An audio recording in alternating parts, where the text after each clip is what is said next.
860-1440 is the number if you want to give us a call. I'd love to talk to you this one. Let's take this one before we go back to our call. Good morning, Carly on air. Good morning again, everyone. This is Dennis C. Latham. How you doing this morning, Father Driscoll? Doing well, Dennis. Thank you. Okay, and I would like to talk with you, Father Driscoll, for a short moment. I'd like to see if we can agree on a couple of things here, and then I can move on to the topic of the day.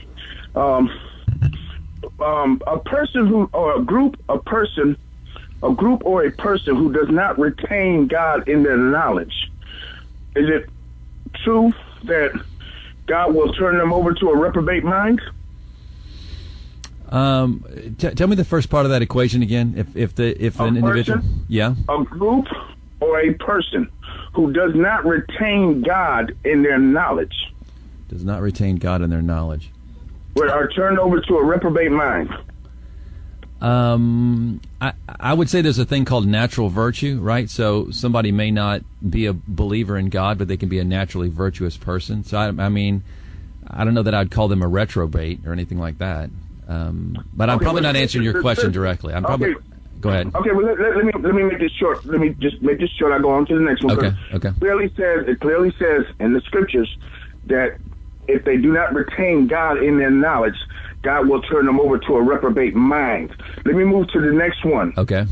A person, a group, or a person who does not have love for the truth, God will himself will put a strong delusion over them that will believe a lie.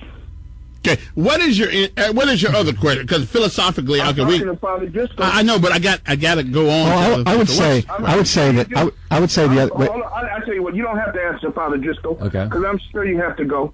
Because Kevin doesn't want the truth brought in probably. No, we just got to get to it.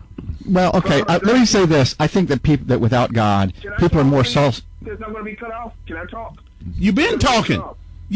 What's the point you're trying to get across?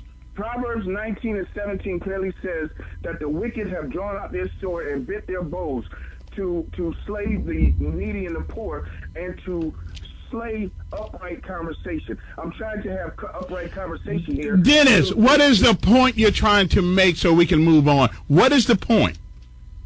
The point I'm trying to make, Kevin, has been made. Now, Father Driscoll, as far as the, let me just say this here. Does your faith believe that Christ built his church on Peter? Yes. Yeah, right. The Christ established an office of which Peter occupied. We have the office of the presidency. The church has the office of Peter. Yeah. Okay. What the point is, the truth is that Christ built his church on Peter's answer to who he was, and who he was is the Son of God. Yeah, that's an incorrect take on that whole passage. I understand where you're coming from, but it's just not true, and it hasn't been held by Christianity for the first 1,500 years of Christianity. So I think that Christ did not build his church on a man. No, he established an office with Peter, and Pope Francis now occupies that office. And it was also the Roman Catholic Church who sent out the Knights of Templar to slay anyone who did not convert to their defiled version of Christianity. And I'll tell Baron Coleman I said hi since he wants to run. Okay, I will tell him you said hello. All right, then.